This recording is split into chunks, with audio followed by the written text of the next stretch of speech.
My name is Sunny Zhang Manni. Student number is S0541040. Level is freshman. Speech title: Meaghan Ramsey. Why thinking you're ugly is bad for you. This is my niece, Stella. She just turned 1 and started to walk. And she's walking in that really cool way that 1-year-olds do. A kind of teetering.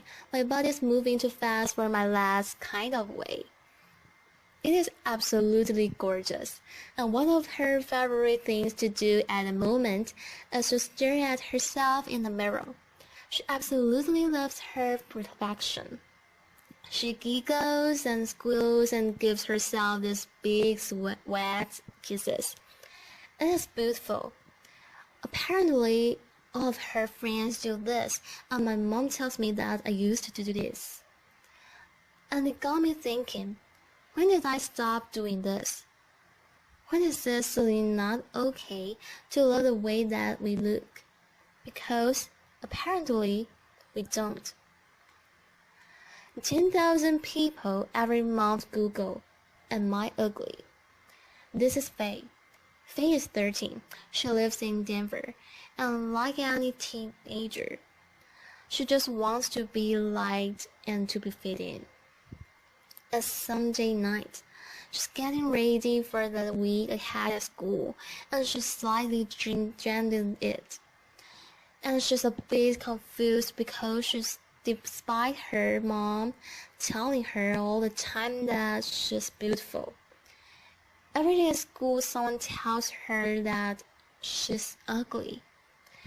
Because of the difference between what her mom tells her and what her friends at school or her peers at school are telling her, she doesn't know who to believe, so she takes a video of herself, she posts it to YouTube and asks people to please leave a comment.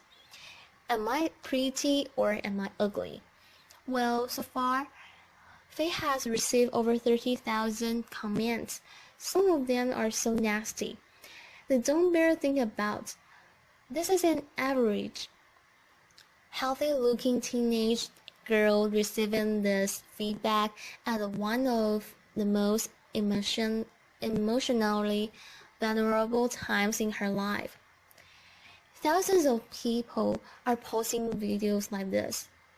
Mostly teenage girls reaching out in this way, but what's leading them to do this? Well, today's teenagers are really alone. They're under pressure to be online and available at all the times, talking, messaging, liking, commenting, sharing, posting. It never ends. Never before have we been so connected, so continuously, so instantaneously, so young. And as one mom told me, it's like there's a party in their bedroom every night. There's simply no privacy, and the social pressures that go along with that are relentless. This always-on environment is training our kids to value themselves based on the number of likes they get and the types of comments that they receive. There's no separation between online and offline life. What's real or what isn't is really hard to tell the difference between. And it's also really hard to tell the difference between what's authentic and what's digitally manipulated. What's a highlight in someone's life versus what's normal in the context of every day? And where are they looking to for inspiration? Well, you can see the kinds of images that are covering the news feeds of girls today. Size 0 models still dominate our catwalks. Airbrushing is now routine. And trends like The Inspiration, Light Gap, Beginning Bridge, and Prana. For those who don't know, Prana means per anoxia. These trends are teamed with the stereotyping and flagrant objectification of women in today's popular culture. It is not hard to see what girls are benchmarking themselves against. But boys are not immune to this either. Aspiring to the chiseled jaw lines and ripped six-packs of superhero-like sports stars and Playboy music artists. But what's the problem with all of this? Well, surely we want our kids to grow up as healthy, well-balanced individuals. But in an image-obsessed culture, we're training our kids to spend more time and mental effort on their appearance at the expense of all of the other aspects of their identities.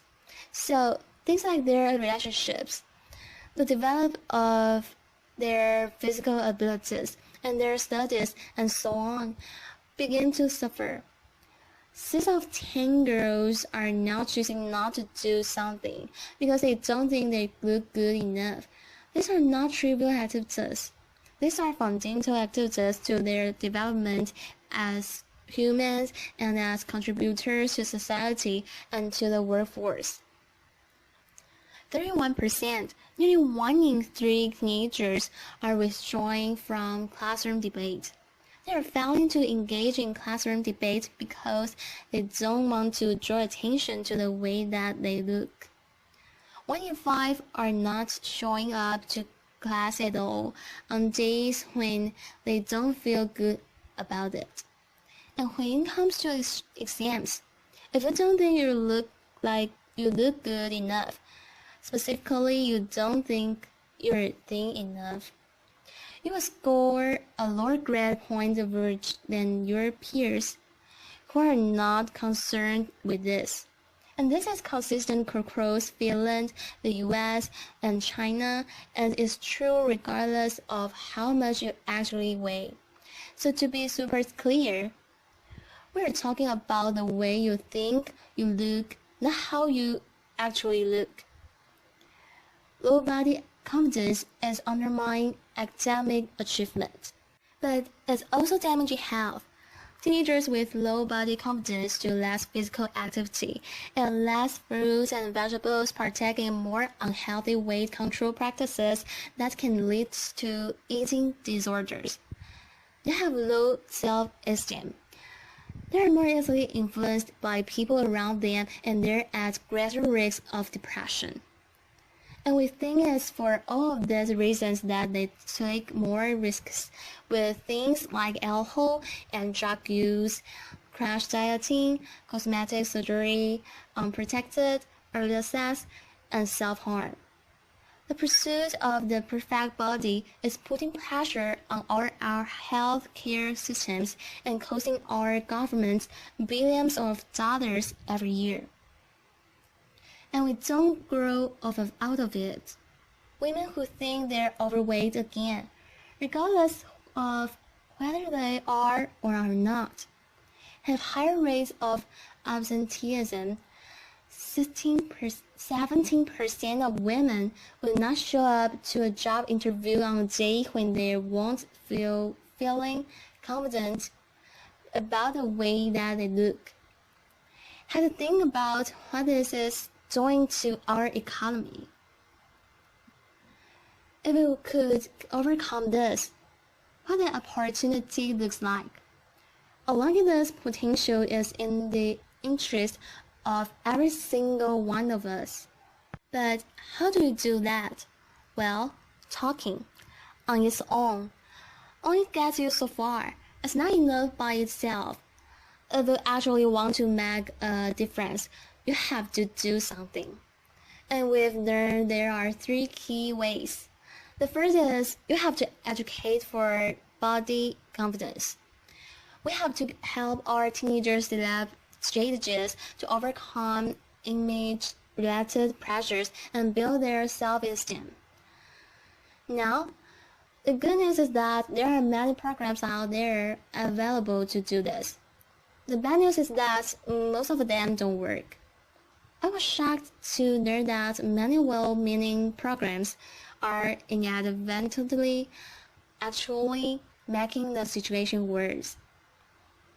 So we need to make damn sure that the programs that our kids are receiving are not only having a positive impact, but having a lasting impact as well. And the research shows that the best programs address 6 key areas. The first is the influence of family, friends, and relationships.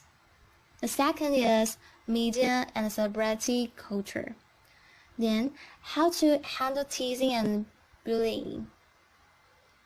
The way we compete and compare with one another based on looks, talking about appearance. Some people call this body talk or fat talk. And finally, the foundations of respecting and looking after yourself. These things are crucial starting points for anyone serious about delivering body confidence education that works. And education is critical. But tackling this problem is going to require each and every one of us to step up and be better role models for the women and girls in our own lives, challenging the status quo to how women are seen and talked about in our own circles. It's not okay that we judge the contribution of our politicians by their haircuts or the size of their breasts, or to infer that the determination or the success of an Olympian is down to her not being a looker. We need to start judging people by what they do, not what they look like. We can all start by taking responsibility for the types of pictures and comments that we post on our own social networks.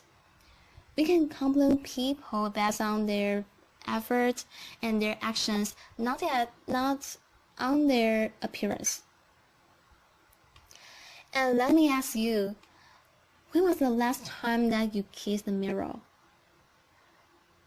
Ultimately, we need to work together as communities, as governments, and as business to really change this culture of ours so that our kids grow up valuing their whole selves, valuing individuality, diversity, inclusion. We need to put the people that are making a real difference on their pedestals, making a difference in the real world. Give them the airtime, because only then will we create a different world. A world where our kids are free to become the best versions of themselves, where the way they think, the look, never holds them back from being who they are or achieving what they want in life. What this might mean for someone in your life. What have you got in mind? Is it your wife, your sister, your daughter, your niece, your friend? It could just be the woman a couple of seats away from you today. What would it mean for her if she were free from the voice of her inner critic? Letting her to have longer legs, thinner thighs, smaller stomach, shorter feet. What could it mean for her if we overcame this and unlocked her potential in that way? Right now, our culture's obsession with image is holding us all back. But let's show our kids the truth. Let's show them that the way you look is just one part of your identity, and that the truth is we love them for who they are and what they do and how they make us feel. Let's build self-esteem in our school curriculums. Let each and every one of us change the way we talk and compare ourselves to other people. And let's work together as communities, from grassroots to government, so that the happy little 1-year-olds of today become the confident change makers of tomorrow. Let's do this. Applause.